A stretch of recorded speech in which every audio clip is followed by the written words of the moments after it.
रायगड जिल्हा परिषदेमध्ये शिवसेना सत्तेत बसणार असल्याचा दावा मंत्री भरत गोगावलेंनी केलाय। दक्षिण रायगडमध्ये शिवसेनेची भाजपसोबत युती नसली तरी उत्तर रायगडमध्ये भाजपसोबत युतीत निवडणुका लढवल्या असल्याचं गोगावले यांनी सांगितलंय। तसा पाहायला गेला तर दक्षिण भागामध्ये आमची युती नव्हती, परंतु उत्तरेकडे आमची युती होती।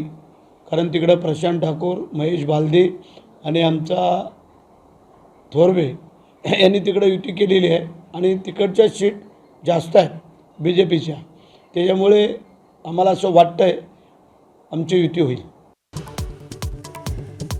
सुनेत्रा पवार आजपासून ॲक्शन मोडवर उपमुख्यमंत्री पदाचा स्वीकारणार पदभार। रात्री दिल्ली दौऱ्यावर पंतप्रधानांची भेट घेणार।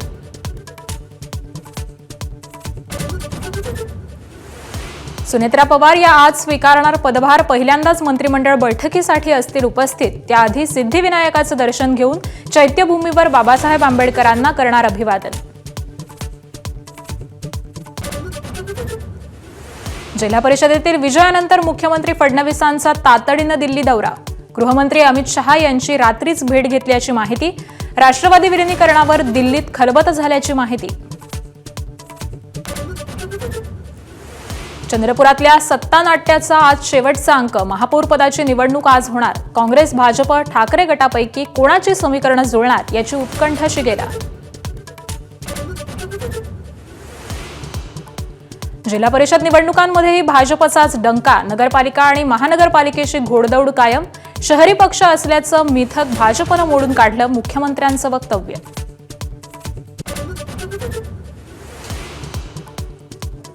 सातारा जिल्हा परिषदेत त्रिशंकू कौल। भाजपला दूर ठेवण्यासाठी शिवसेना आणि राष्ट्रवादी एकत्र येण्याची शक्यता। मंत्री शंभूराजेंच्या घरी अनौपचारिक बैठक झाल्याचीही माहिती। ज्येष्ठ नेते शरद पवारांची प्रकृती स्थिर। छातीत दुखत असल्यानं पुण्यात रुग्णालयात दाखल। 5 दिवसांचे औषधोपचार होणार, सुप्रिया सुळेंची माहिती। उपमुख्यमंत्री सुनेत्रा पवार यांच्यासह जय आणि पार्थ पवारांनी केली विचारपूस।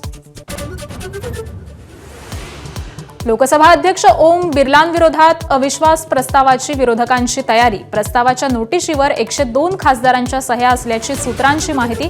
अर्थसंकल्पीय अधिवेशनाच्या दुसऱ्या टप्प्यात आणणार अविश्वास प्रस्ताव।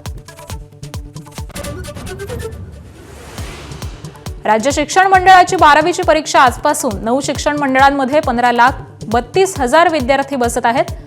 कॉपी रोखण्यासाठी ड्रोन, सीसीटीव्हीचा वापर। केंद्राच्या परिसरातले झेरॉक्स सेंटर बंद ठेवणार।